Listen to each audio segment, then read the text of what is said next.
viewers, welcome to Issues Today on XpbTV Africa. Issues Today is a platform where we discuss controversial, beneficial, relevant, and interesting topics that covers all areas.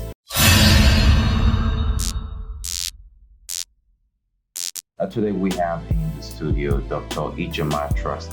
He is a doctor from Dominion Care Medical Center. It's good to have you in the studio, sir. Thank you. You're welcome. Thank you. According to research, your World Health Organization made us to understand that Africa seems to be the continent with the highest number of disease rates. And also, it will interest you to know that 50% of the cases recorded in Africa falls under malaria, HIV and AIDS, even typhoid. And when I made further research, I discovered that these are issues that could have been, remedied if proper care and attention was given. Then I discovered and I said to myself that Africa, we really suffer from neglecting our health. That is why we have you in the studio today to give us some health tips as to how we can improve on healthy lifestyle. So I want to first of all get your opinion on what a healthy lifestyle is.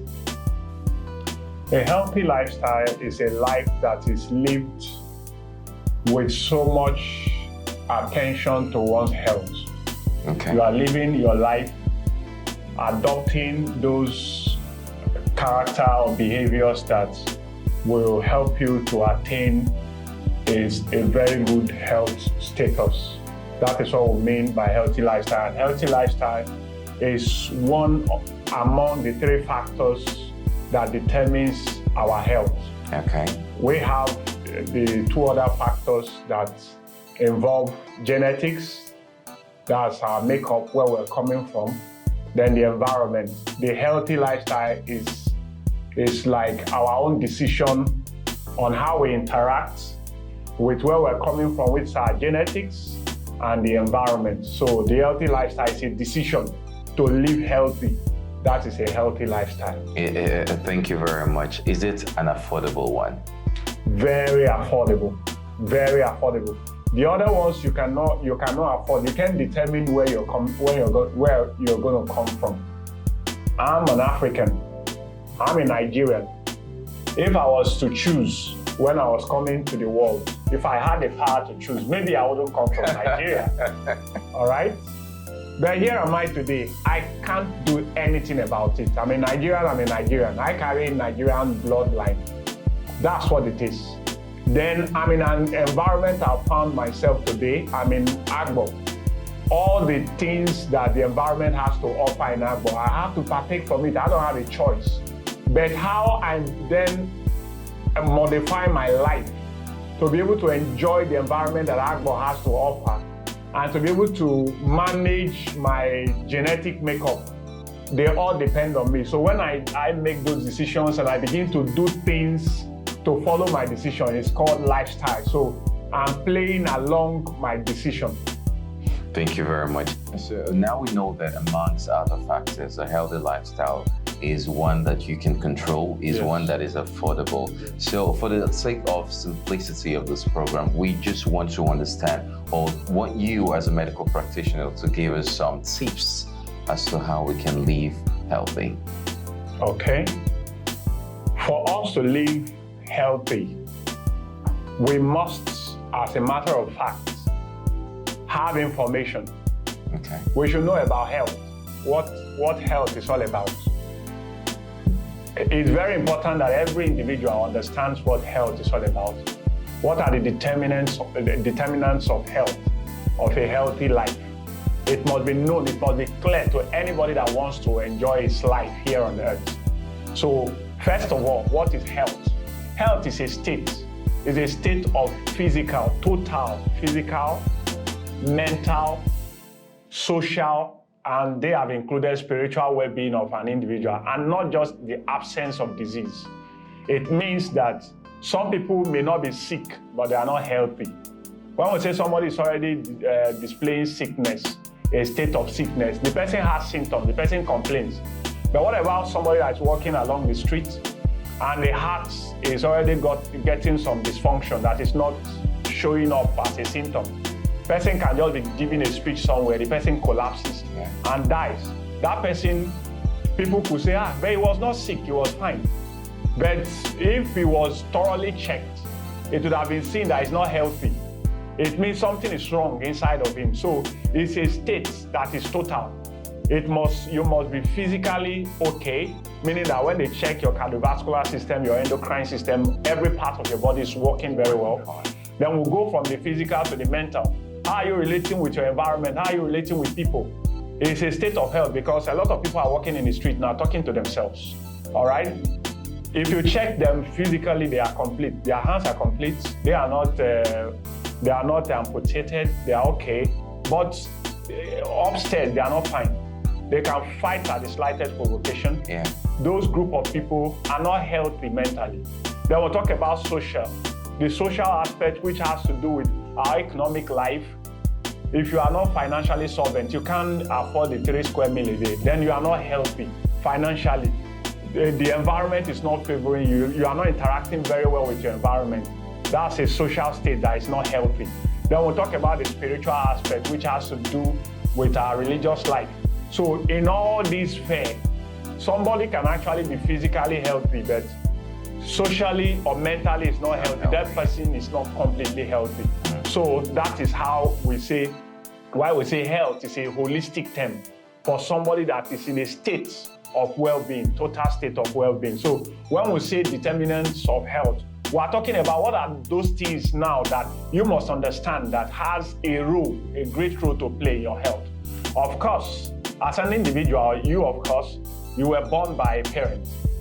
Your mother and your father. Yeah. Your mother and your father were born by a mother and a father. Yeah. Meaning that you are a combination of 6 persons, approximately. Yeah. So their genetic makeup, the collection of all their genetic makeup is what makes you. So that's a very important factor in determining your health. For example, now we advise today that if you want to get married, you have to know the genotype of the person you are getting married to. So if you are an AS person and you're getting married, you're getting in love with somebody that is AS, of course, you're already defining the future for an individual that will be born. Yeah. So eventually, science says that 25% of the chances that you are going to have an SS child, which is a sickle cell patient. Yeah. Of course, you give birth to that one from day one. In fact, after 6 months of the child being born to this earth, the child begins to manifest symptoms because the child is now going to begin to express those genetic, the phenotypic symptoms of a genetic makeup he has. All right? So that is the genetic component. So you are a representation of where you're coming from. All right? Then you are born into an environment. So that's the second determinant of health. You give us a statistics of certain diseases in Africa. We are along the equator, especially those of us in Nigeria. Yes, sure. Yeah, we're along the equator. So we are malaria prone. So malaria is endemic here. We mean because mosquito lives with us. Yeah. So we have found ourselves in this kind of environment. We are prone to coming down with malaria. We are prone to even coming down with things like certain communicable diseases that are found in the world. They are all over here. So anybody born in Africa is already in an environment that he has to contend with an unhealthy environment. Yeah. So that's a second component. Then we are standing midway now. You are coming from a genetic makeup that may not be fine. You are coming from an environment that may not be favorable. Then you are standing in between and deciding how you want to relate with them. When you make up your mind now, whether you want to live healthy, you now choose, okay, in my family, hypertension runs in my family. Diabetes, my family people are prone to diabetes. They are prone to stroke.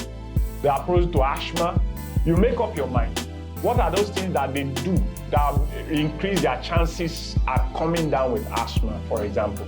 Then I'm going to avoid them. For example, now, all my family members are susceptible to allergies. When you do a spray here, a sharp perfume here, they cannot cope. I choose not to use perfume. So by so doing, I've reduced my chances of suffering asthma up to 50%. So when I make up my mind with the information at my disposal to choose a particular way of life, I'm already the third component of my health determinants. I'm now choosing a lifestyle that now says, I don't want to play around the things that made my parents to suffer asthma to the level that they did. I don't want to come into smoking and drinking that predisposed my family to hypertension, diabetes, that was already in their genetic makeup. Yes. So I choose not to play along those paths. So when you make such decisions and you begin to do according to your decisions, that's a lifestyle. So you make it a pattern, a way of life, that these are things I do. Of course, the reason why people are not adopting a healthy lifestyle is because they don't have this information. Like a boy in the street right now that is smoking and drinking has not taken time to ask what took the life of the late father. He doesn't know. For all they know, the man was sleeping and couldn't wake up. Maybe he had a cardiac arrest. Maybe he had a stroke. And that was how it passed on. And they say it's a spiritual attack. No information. So he goes in the street, he takes tobacco, he takes alcohol. All these are the things that are likely going to increase his chances at following the paths through which the father had departed the world. I really feel what you're saying is very important, because you started with saying knowledge. Knowledge is very important, and that's the knowledge you're giving to us. For example, I was having a discussion with someone. I told him to take care of your mental health, and he said I just insulted him. But he really did not get that. I was not referring to the psychosis part of it, but I was referring to the neurosis part of it, because I could see some behavioral disorder in him, and I could tell. So this is very, very timely. Negligence, as you know, has also played a major role in the reason why Africans, Nigerians live unhealthy. So what do you have to say on that aspect of it? I mean, here we see, personally, I have a machine for checking my BP. I have my glucometer, but someone comes to my house and say, are you suffering from these things? I'm like, no, I'm just trying to be very careful. So how can negligence be avoided in this area? Okay. Everybody in life has a tendency, the natural tendency to be negligent over issues. Okay. Those in this religious world, those of us that are Christians, believe that it was as a result of negligence of what God said that brought us where we are. God said, don't do this. We chose to neglect what we have been told not to do. All right? So everybody has a natural tendency at negligence. Everybody. Now, we now ask ourselves, what are the possible things that make people to be negligent? Of course, people think they can't afford the price of information and gathering information and sticking to the right information, using them to work. For example, now, in our own climb here, people would prefer, a young lady would prefer to spend 5,000 naira to go and fix her hair. All right? But she may not find it wise to use that money to go for a checkup. So it's a matter of priority. So she chooses to look good, even if she's having ulcer, she are not eating. Outwardly good. Yes, outwardly good, but inside she's sick. All right? So everybody have this tendency for negligence. And that's why the whites, and because of the problem that now follows negligence. That's why a white man once said that it is neglect of little repair that makes rebuilding necessary. All right? So we play around little issues. We look away from little issues.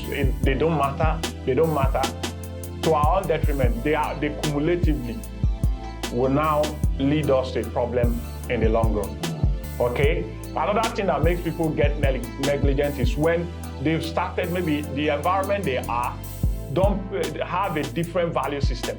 They don't place value on certain things. For example, now, if as a young man now, you come out and say that you're always visiting the hospital at least a month to do a checkup, they were like, this guy, are you okay? Why are you being too meticulous with yourself? All right, so the environment says, go ahead, just live your life. If you are sick, you go to the hospital. Any fever, it's malaria. Yes, any fever, it's malaria. All right, so you walk into the drugstore, place a demand on anti-malaria. Even if some people may be having excruciating headache, for all we know, if you come into the hospital, they are going to check your BP, check other vital signs, and discover we come to discover that maybe your BP will be very high, as in very high, sky high, and you don't know. You go and be taking malaria. Such a person one day will just collapse and develop a stroke. So these are the tendencies. Then negligence also in the part of what we enjoy, like the food we eat. They are singing every day, reduce fatty food, reduce some of all these refined products. Yes. We are not interested because they are sweeter, they are more interesting to consume, all right? Or you are telling a young man that has been addicted to alcohol, all right? He is negligent of the fact that he is digging his grave already, all right, feasting on alcohol. So his life has already been adapted to that part. So if he doesn't see that alcohol now, he begins to feel sick. So he wants to continue even in the face of the dangers staring at him. So that's what we call addiction, actually. Yeah, thank you very much. Now, we understand that the environment, the individual personality, and also genetic factors have a role to play in a healthy lifestyle. Now, in this part of the world, how has the Nigerian Medical Association contributed to creating awareness and sensitization in the minds of those who are not really exposed as to how they can live a healthy lifestyle, and what efforts have they made in terms of receptiveness to Nigerians who are willing to take care of themselves? Okay. The Nigerian Medical Association, they are doing much in various ways. They organize programs once in a while to educate the public on the need to understand their health and take care of it. Many programs do hold that way. I'm also a representative of the Nigerian Medical Association right here. I'm a member of the chapter in Agbo here. So another way we do it individually, we do it collectively. We communicate, or we work hand in hand with other non-governmental organizations and government parastatals to ensure that people are educated about their health. And on an individual basis, for example, now, I left my private practice. I had to come here because when I was leaving, I remember my wife was telling me, why are you so keen? Anytime they call you, even if they just wake you up and tell you that you're going to talk about health in the next few minutes, unprepared, you just walk down there, you are so excited, you just want to go and deliver. I told her, this is what I'm giving back to the society as a doctor. Yeah. Everything is not medication. I don't need to wait for them in my hospital to walk in and I start making prescription. The little information I'm going to dish out to the public may help somebody that is heading the wrong way. So the Nigerian Medical Association, they are doing a lot. They work hand in hand with the WHO, with different organizations to bring health information to the people. It's been a very wonderful time. But before we'll let you know, we can't take everything here, definitely. But before we let you go, I want you to give your final take on the significance and relevance of a healthy lifestyle. Okay, maybe in our subsequent discourse, we are going to look at all that a healthy lifestyle entails. What are the things that individuals have to do? Things like your activities, the work or the job that you choose to do, the type of food that you eat. We are going to look at those things in details. But the significance of a healthy lifestyle cannot be overemphasized. There's nothing you can do in life to achieve health without deciding a healthy lifestyle. There is nothing, all right? In adopting a healthy lifestyle, we have stated from the beginning of this program that you must understand where you're coming from. You must understand where you are. You must decide where you want to be from now. And that is where a healthy lifestyle now comes in. You decide that this is the way the environment is. These are the things I'm going to do. These are the lifestyles I'm going to adopt, targeted at living a healthy life. When you do so, then you are ready for a healthy life. Oh, thank you very much. It's been a wonderful time with you, Dr. Ijoma. We've heard from Dr. Ijoma himself, and we've seen the relevance of a healthy lifestyle. On our next episode, we will be looking at how we can do this practically, and he will be giving us guidelines. Next week we will do this again. We'll be dropping the second part of this video on our YouTube channel, xpbtv Africa, and you should make sure to turn on the notification bell, because after this video you're also going to get the second part. Also follow us across all social media platforms so that you'll always get updated. And it's not just about a healthy lifestyle, it's about you getting relevant information from xpbtv Africa. We also want to say thank you to all our sponsors on this program. If you would like to also sponsor the program, feel free to reach out to xpbtv Africa across all platforms. I am Igbeji, God's promise, and we are saying bye-bye.